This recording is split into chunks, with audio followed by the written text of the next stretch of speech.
Just 25 years back, Maruti Suzuki and Hyundai used to dominate Indian roads with their hatchbacks. And homegrown car makers like Mahindra and Tata Motors were struggling badly and stood nowhere close to them. Because of this, there was a wild perception built around India that it was the land for small cars. But now, the tables have turned. In February this year, Mahindra moved ahead of Hyundai to become India's second biggest car maker in terms of overall domestic vehicle sales.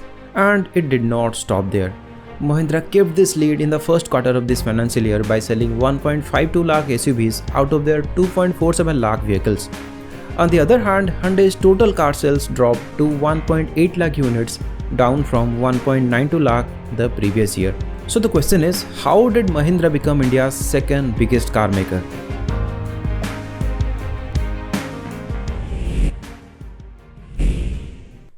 First, let's start with the turning point for cars in India. Unlike Suzuki and Hyundai, who makes hatchbacks, sedans, and multi-purpose vehicles or MPVs, Mahindra is only into sports utility vehicles or SUVs. And over the years, the buying perceptions of Indian car buyers have shifted from hatchbacks to SUVs. Because owning an SUV is seen as a status symbol. It has a strong presence on the roads, it is safer to drive, and it is the ideal choice for India's aspirational goals. One key thing to note here is that we are not only seeing the rise of SUVs in India, but also a decline in the hatchback and sedan segment. But as you all know, SUVs are quite expensive and mostly out of reach for middle class buyers.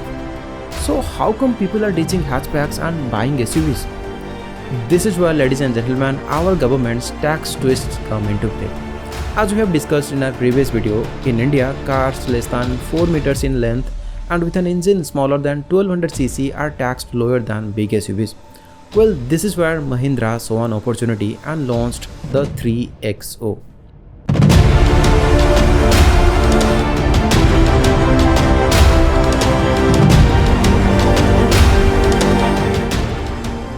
It successfully bridged the gap between hatchbacks and SUVs. This made Mahindra's SUV first approach on par with where the market was moving. It became one of the best-selling cars in their fleet, which saw sales rise from 54,000 units to 1 lakh units in just a year. So yes, with Mahindra already being an SUV-first company, the shift played right into its hands. Oh, there is also a policy advantage that worked in Mahindra's favor. India has tightened the fuel economy standards for cars through Corporate Average Fuel Efficiency or CAFE norms. What this did is that it gave fuel efficiency targets based on the weight of the cars. The norm allows heavier cars like SUVs to emit more CO2, but smaller, lighter cars must meet tougher emission limits. Because of this, while companies like Maruti Suzuki and Hyundai found it difficult to meet CAFE norms, Mahindra's bigger SUV fleet makes it easier for them to comply.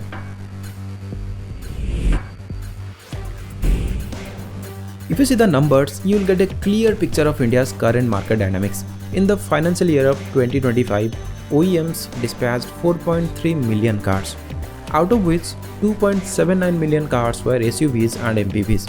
I repeat, 2.79 million cars were freaking SUVs and MPVs. That's a mammoth share of 65% of the market. And just a decade ago, these numbers used to be just 21% of all passenger car sales.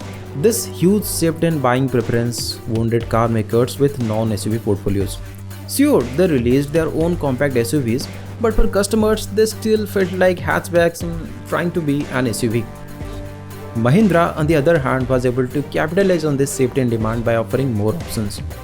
So they have doubled down on this demand, starting from an entry-level SUV like the 3XO to a perfect family car like the XUV700 to Scorpio N and Thar for adventure seekers. That's an option for every type of customers across the SUV ladder, all from one manufacturer.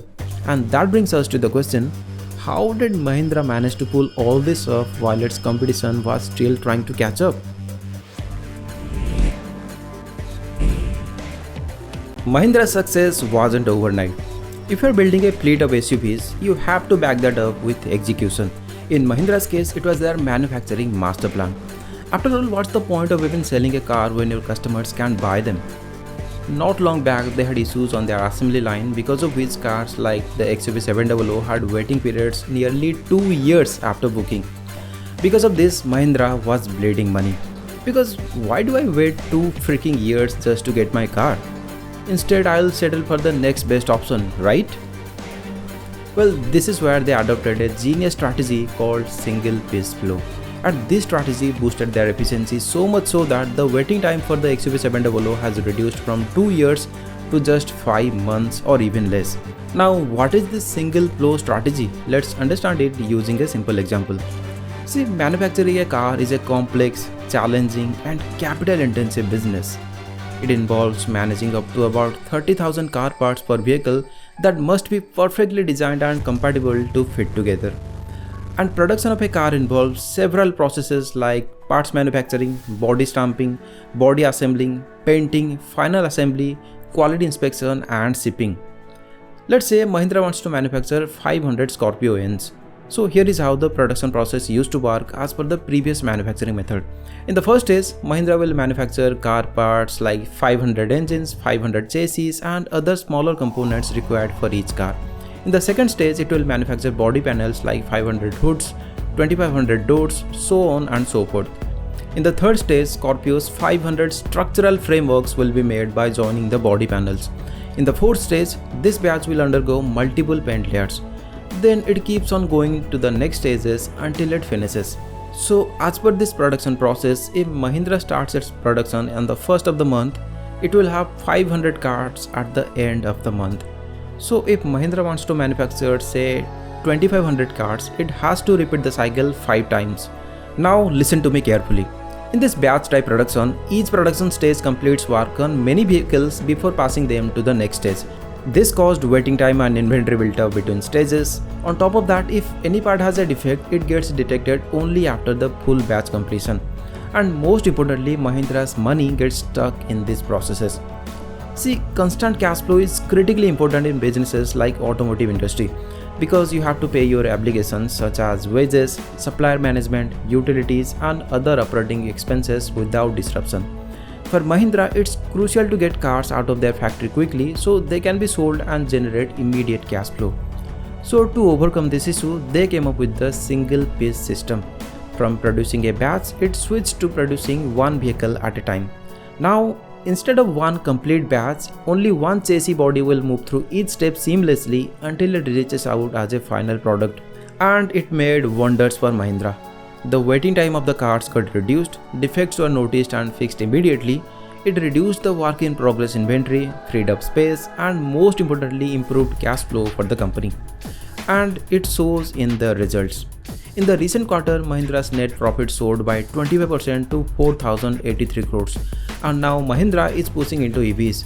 Within months, its BE6 and XEV9e have already sold more than 12,000 units, showing strong demand. So yeah, Mahindra's rise to India's second largest car maker isn't because of shifting Indian car buying preferences.